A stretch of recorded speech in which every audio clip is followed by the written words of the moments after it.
Excuse me, this is my store. Not anymore. Talk to your sister. 4 words. That was all it took to turn Kolawole's morning upside down. He stood on Taki Road, staring at 2 men he had never seen before in his life. They were fitting a brand new steel padlock onto his own front door. The locks were still warm from the drill. 15 years of his sweat sat behind that door. Strangers were sealing him out of it in broad daylight, in front of the whole market. For a moment, the noise of Ogwomosho seemed to vanish completely. The shouting traders, the Okada horns, the smell of fried akara drifting from somewhere down the road, all of it fell away. There was only the sound of a drill and 4 words repeating themselves in his head. Talk to your sister. His hands went cold, his mouth went dry. He thought of Yewande, the sister who had promised to watch his shop for 3 days while he traveled to Ilorin for supplies. 3 days. That was all he had asked of her. He dialed her number right there on the road. It rang 4 times, then dropped. He tried again. Same result. On the 3rd try, it didn't even ring. A cloth seller from the next stall leaned toward him, unable to resist the drama unfolding in front of her own shop. Kolawole, is it true your sister sold this place? Sold it to who? He snapped, though the words tasted like ash even as he said them. Alaji Bashiru's boys were here since morning, she said, dropping her voice as though sharing something forbidden.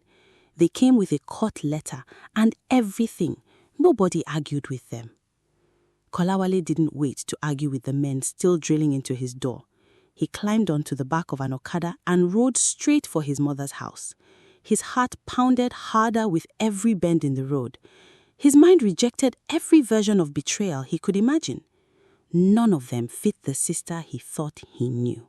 He found Yewande in the small parlor of their mother's house, counting cash into a black nylon bag. Stacks of it.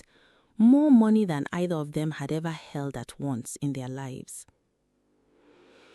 You sold my life's work, Kolawole said quietly, and you didn't even tell me. Yewande didn't flinch. I saved your life's work. You didn't know Mama needed surgery. I didn't have time to explain. You used my name. His voice cracked on the word name. Alaji thinks I agreed to this. Would you have signed it if I had asked you? Silence answered her, because they both already knew what his answer would have been.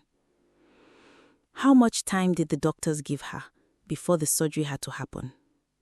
4 days, Yewande said. The tumor was pressing against something the surgeon didn't want to name out loud. 4 days, Kolawole. You were 3 hours away in Ilori, and your phone wasn't reaching. What was I supposed to do? Wait for you to come back and lose those 4 days arguing about it? Across the room, their mother, Iyagba, sat frozen in her chair by the window. Her hands gripped the armrest like she was bracing for a storm that had already arrived. She hadn't known either. That much was written all over her face. A signature, a shop, a mother's life hanging by 4 days. By the end of that conversation, Kolawole would learn exactly how far his sister was willing to go. He would also learn how little he actually understood about the price she had already paid to save the one thing they both loved more than the store itself. If a story like this has ever pulled at something in you, do us a favor before you keep watching. Tap that like button, drop a comment and tell us where you're watching from. Subscribe if you haven't already, so you never miss what Rosa Tales brings you next. And if you know someone who needs a story like this today, go ahead and share it with them. Now, back to Ogwomosho. Mama, Kolawole said, turning toward the window, did you know about this? Iyagba shook her head slowly. She only told me the surgery was arranged. She never told me how. Yewande zipped the nylon bag shut, her fingers moving fast, as though speed could settle an argument that words could not. Alhaji doesn't lend 2 million naira to a woman with no shop and no collateral of her own. He lent it to a man with 15 years of receipts behind his name. I didn't have the luxury of finding a better way. And if I go to prison for a debt I never agreed to, Kolawole asked, does that matter too? For the first time, something flickered across his sister's face. Not quite guilt, something closer to fear. It won't come to that, she said. I'll handle Alhaji Bashiru myself. She was wrong within 3 days. Alhaji Bashiru sent his men back to Taki Road, and this time they came with a court order and a padlock that would not come off. The shop was sealed for good.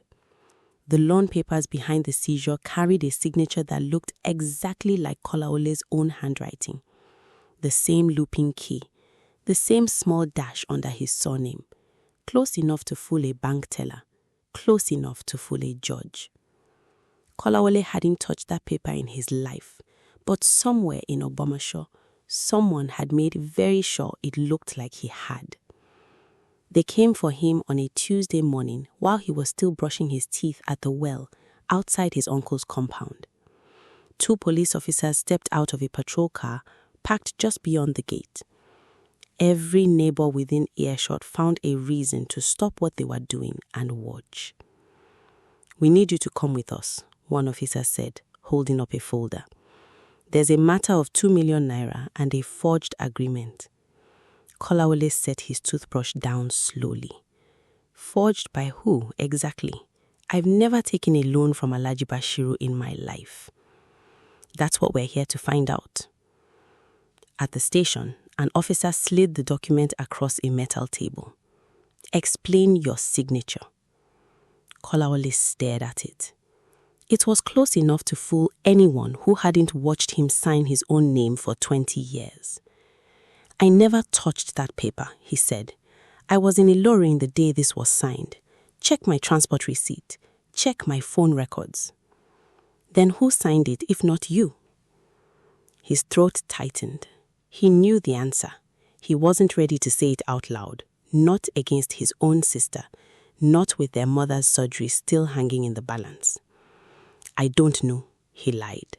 The officer studied him for a long moment, unconvinced, then ordered him held overnight while they verified his statement. That night, Kolawole lay on a thin mat in a cell that smelled of old sweat and rust, staring up at a ceiling fan that refused to turn. He banged on the bars once, just to hear his own voice carry somewhere beyond that cell. A bored guard walked past without stopping. "Can I make one call?" "Tomorrow," the guard said. "Everybody wants to call somebody at night." He refused the plate of food pushed through the slot an hour later. Eating felt like accepting the situation, and he wasn't ready to accept anything yet. He asked himself the question he never wanted to ask. Had Yewande planned to let him take the fall from the very beginning? Or had she simply run out of courage to confess once the money was already spent? Every answer he tried on felt wrong. She had raised him half the time their father was alive. She had walked him to primary school holding his hand through Ogbomoso traffic, back before he was old enough to cross a road on his own. That same person could not have handed him to the police on purpose. Could she?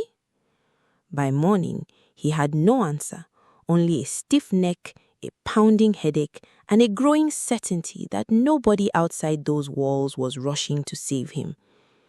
Word of his arrest reached Ogbomoso market before breakfast was over. "See the same Kolawole we used to praise for hard work. All along, he was forging papers behind everybody's back." "His sister ran with the money," another argued. "He's the one carrying the blame alone. How do we know he didn't send her to collect it for both of them?" That rumor spread fastest of all because shame always travels faster than truth. By the time his uncle arrived to check on him, market women were already whispering that the whole family had cooked up a scheme together. "They are saying you and your sister planned this," his uncle said through the bars, unable to hide his own doubt. "Tell me it isn't true." "Uncle, I built that shop with my own hands after Baba died. Why would I burn it down for 2 million naira? His uncle didn't answer. He simply looked away, and that silence hurt worse than the accusation itself. Later, waiting outside the station for his uncle to raise bail, a food seller pulled her tray of rice away before he could even ask for a plate. "Not for you today," she said, not meeting his eyes. "My customers are already asking why I would serve a man accused of cheating Alhaji Bashiru." Kolawole stood there in front of a small crowd, hungry and humiliated, unable to defend himself against a rumor that had already convicted him in the court of Ogbomoso Market long before any judge ever would. He had survived the humiliation of poverty before. This was worse. This was the humiliation of being doubted by people who had known him since he was a boy, running errands for his father's old shop on that very same street. Kolawole might have stayed in that cell for days if not for one man nobody expected, and that man almost didn't come forward at all. His name was Sikiru. He swept floors and did extra cleaning work around Takia Road after hours, and the night before, 2 of Alhaji Bashiru's men had found him locking up a neighboring shop. "We hear you have a photograph," one of them said, not bothering to pretend it was a casual conversation. "Alhaji says some things are better left inside a phone, never shown to anybody." "I haven't shown anybody anything," Sikiru answered carefully, his hand tightening around the phone in his pocket. "Make sure it stays that way," the man said before disappearing into the dark.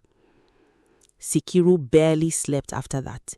He thought about his daughter, only 2 terms into nursing school, her fees quietly paid over the years by a woman who never once mentioned it to another soul. That woman was Yewande. He thought about Kolawole, sitting in a cell for something he never did. He turned the phone over in his hand a dozen times that night, weighing a debt of gratitude against a stranger's freedom. Except Kolawole wasn't a stranger. He was a man Sikiru had swept floors beside for years. By sunrise, fear had lost the argument to conscience. Sikiru walked into the station at dawn, holding his phone like it carried the weight of the world. "I have something," he told the officer at the front desk. "Something about Yewande." He showed them a photograph on his cracked screen. It showed Yewande hunched over a napkin at the back of the shop weeks earlier, practicing Kolawole's signature stroke by stroke, comparing it against an old receipt he had once signed. "She showed me this herself," Sikiru admitted, his voice shaking. "She swore me to secrecy. She said it was the only way the surgery would happen fast enough." "Why didn't you tell someone?" "Because she's the one who got my daughter into nursing school," Sikiru said quietly. "I owed her. But I can't watch an innocent man rot in a cell for something he never did." The officers released Kolawole within the hour, apologizing stiffly, the way institutions apologize when they know they've made a mistake but refuse to fully admit it. Relief lasted only as long as it took him to walk out the door, because now the entire weight of the case had shifted onto someone else, and every officer on duty wanted the same thing. They wanted Yewande. She was nowhere to be found, not at their mother's house, not at her rented room near the motor park, not at the hospital where the surgery had already been scheduled. She had vanished the same morning the photograph surfaced, as if she had known it was coming. Alhaji Bashiru was furious. His 2 million naira now sat in the middle of a criminal investigation instead of quietly earning interest. He sent word through the market that if Yewande didn't surface within a week, he would seize their mother's house too as collateral for the unpaid balance. "Tell your sister," his messenger said to Kolawole, "that Alhaji doesn't forgive people who make him look foolish in this market." Kolawole clenched his fists and said nothing. He had learned in one short week exactly how fast a man's name could be dragged into mud he never touched. That same week, digging through the loan papers to understand exactly what his sister had signed him into, he found something that turned his stomach. Buried in the fine print was a clause allowing Alhaji to seize collateral at double its declared value if repayment slipped by even a single day. It was the exact same clause used against 3 other shop owners on Taki Road in the past 2 years. Each of them had lost their stores entirely. Kolawole wasn't the first. He was simply the latest name on a pattern nobody had dared question out loud, because questioning Alhaji Bashiru in Obomosho meant risking every future loan you might ever need. Now he faced an impossible choice: expose the pattern publicly and risk Alhaji's full wrath landing on his family before Yewande could even explain herself, or stay quiet, protect what little peace remained, and let another family fall into the same trap someday. For now, he chose to stay quiet, not out of cowardice, but because his sister's freedom mattered more in that moment than a fight he wasn't ready to win. The story still found its way out, the way most secrets do in a market where everybody knows everybody's business. A provision store owner 2 streets away, a man who had lost his own shop to that exact same clause 2 years earlier, showed up at Kolawole's uncle's compound uninvited. "I heard what you found in that contract," the man said. "I signed the same trap myself, and nobody believed me when I said the terms changed after I put my signature down." "Why are you telling me this now?" Kolawole asked. "Because if your sister's case reaches the market square the way it's traveling, people might finally start asking Alhaji the questions we were too afraid to ask. I'm not asking you to fight my battle. I'm only asking you not to let this one disappear quietly." Kolawole didn't promise him anything that day, but the conversation stayed with him. Their mother's surgery went ahead as scheduled, funded by the very loan tearing the family apart. Iyagba came out of the operating theatre weak but alive, her hand trembling as she gripped Kolawole's fingers in the recovery ward. "Where is your sister?" she whispered. "I don't know, Mama," I admitted. "Nobody does." Iyagba closed her eyes and a single tear slid toward her pillow. "She always carried things alone, even as a child. Your father used to say the strongest branch breaks first because it refuses to bend for anyone." Kolawole said quietly, "She could have bent a little. She could have trusted me with the truth." "Would you have forged your name if she had asked you first?" It was the same question Yewande herself had thrown at him days earlier in a different room with a different kind of fear in her voice. Hearing it now from his own mother, it landed with twice the weight. Kolawole opened his mouth to answer and found nothing honest to say. For 5 days, Yewande moved between the homes of 2 distant relatives, never sleeping in one place 2 nights running. She watched her own name travel through the market from a distance, hearing secondhand how the story of the sister who ran had already outgrown the truth of what actually happened. Twice, police officers came close enough to a relative's compound that she had to slip out through a back gate wearing nothing but the clothes on her body. Each time, she promised herself she would turn herself in the next morning. Each time, morning came and fear won the argument instead. It was a phone call from a neighbor that finally broke her. Iyagba was asking for her by name in the recovery ward. That night, Yewande decided she would walk into the station herself, on her own terms, before anyone could drag her there in handcuffs. Fate moved faster than her courage. A boy delivering pure water sachets near the motor park recognized her the very next morning and reported it to a police contact, hoping for a small reward. Officers moved in quietly that evening, expecting a chase. Instead, they found her sitting calmly on a wooden bench outside a small provision store, waiting, as though she had known this moment was coming all along. "Yewande Adewale?" "Yes," she said, standing without resistance. I was going to come in myself tomorrow. I only needed one more day to make sure Mama's recovery was stable. They brought her straight to the station, where word had already spread that the missing suspect had finally been found. By the time she walked through the door, a small crowd of traders, drawn by rumor and curiosity, had gathered outside to watch. Kolawole arrived minutes later, out of breath, uncertain whether he was walking in to condemn her or defend her.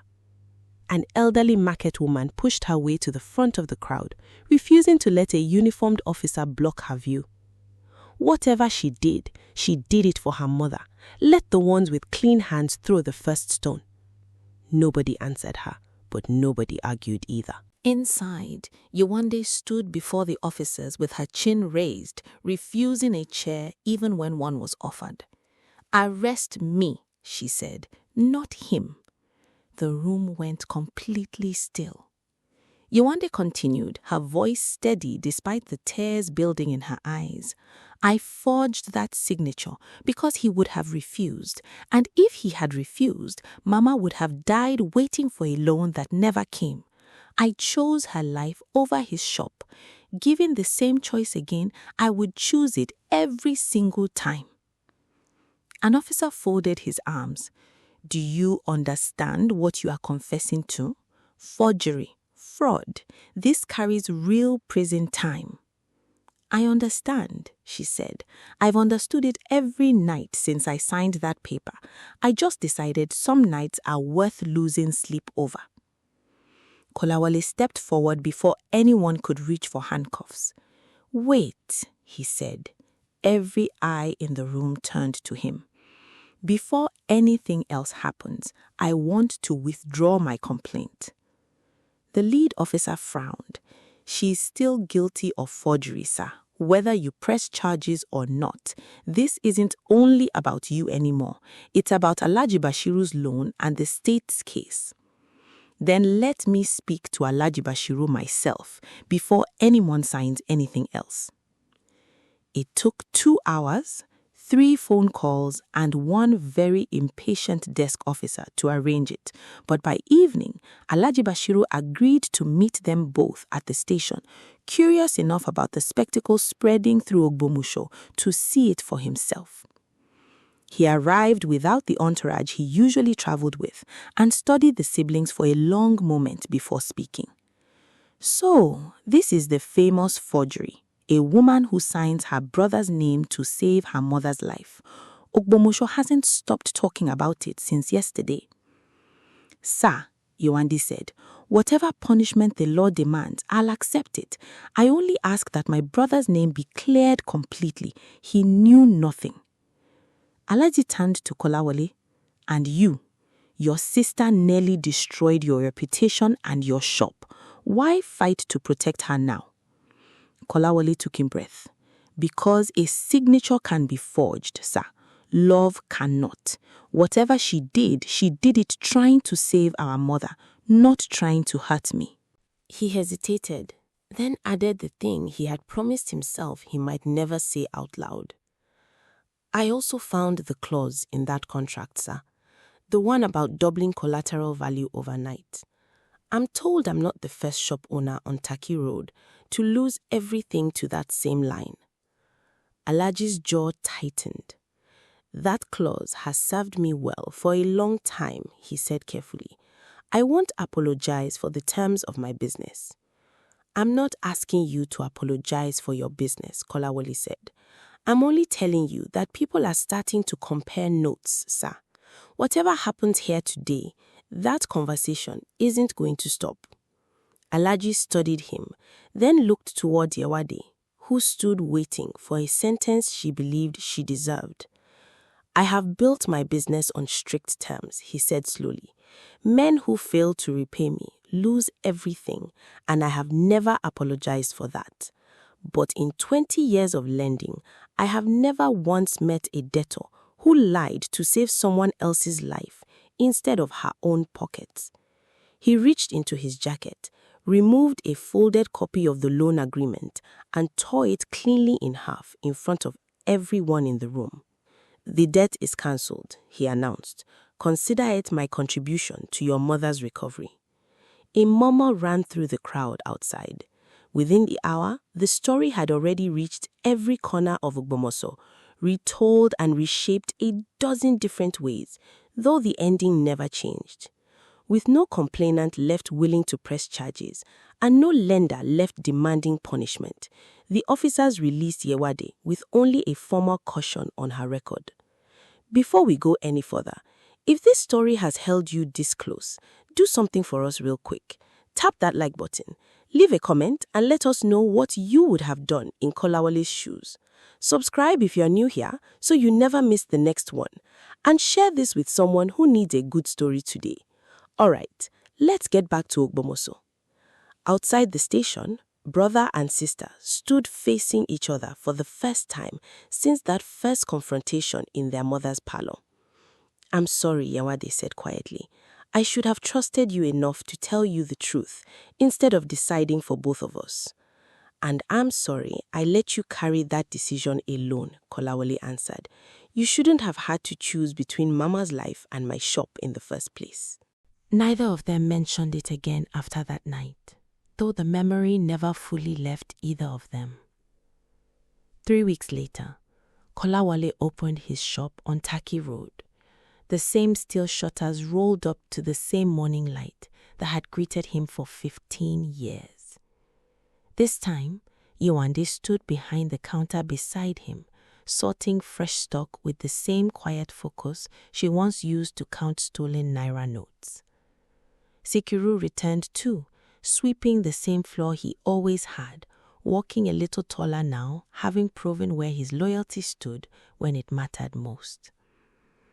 Iyagba, fully recovered, visited every Friday afternoon, sitting on a plastic stool near the entrance, watching her 2 children walk side by side as though nothing had ever torn them apart.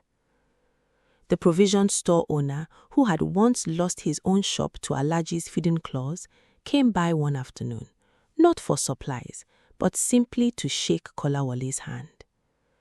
Within a month, 2 other traders on Taki Road had quietly renegotiated their own loan terms, citing the very story that had once threatened to destroy this family.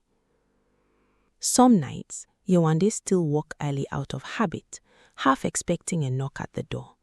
But each morning, she found herself standing behind the same counter, beside the same brother, in the same shop she had once risked everything to save. Some debts are written on paper, and a court can settle those with a signature and a stamp. Others are written in blood, sealed long before any contract exists, and no forgery, no confession, and no punishment can ever fully undo them. The only thing that can is the choice to forgive, made freely, long after the paper itself has been torn to pieces.